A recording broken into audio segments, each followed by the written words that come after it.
J'ai appris que...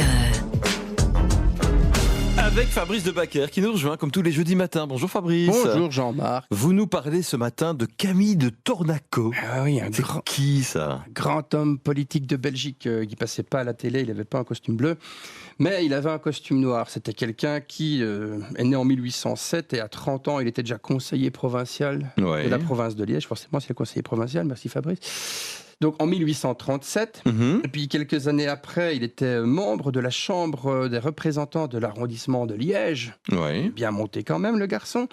Sénateur d'un arrondissement de Huy, province de Liège. Oui, toujours. Toujours, hein, oui. Alors, il était vice-président du Sénat belge. Oui. Ça devient bien sur un CV là. Ouais, quand ça même, commence à monter de niveau. Surtout qu'en plus, à l'époque, il n'y avait pas le cumul. Donc, Ouais, il ouais. fallait vraiment avoir fini un truc pour commencer l'autre. Et puis, président du Sénat du gouvernement belge.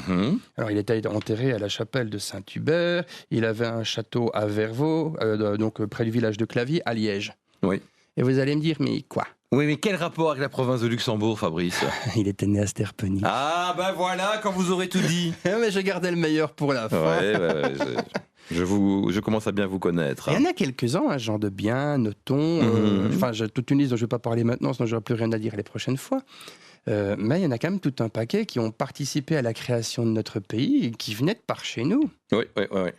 Je trouve ça fantastique. D'ailleurs, à une époque, même les habitants du GDL, du Grand-Duché de Luxembourg, se sont plaints et ont hurlé pour devenir belges. D'accord. Oui, maintenant ça fait rire, mais Oui, en fait, ils ont oui. eu raison qu'on les prenne pas. Ben voilà. Maintenant, c'est nous qui voulons être luxembourgeois. Exactement. Oui, on n'est jamais content que ce qu'on a de toute façon. Hein. Le Belge et râleur, vous le savez bien. À commencer par moi. Allez, je vous souhaite une bonne journée. À la semaine prochaine. Au revoir, Jean-Marc.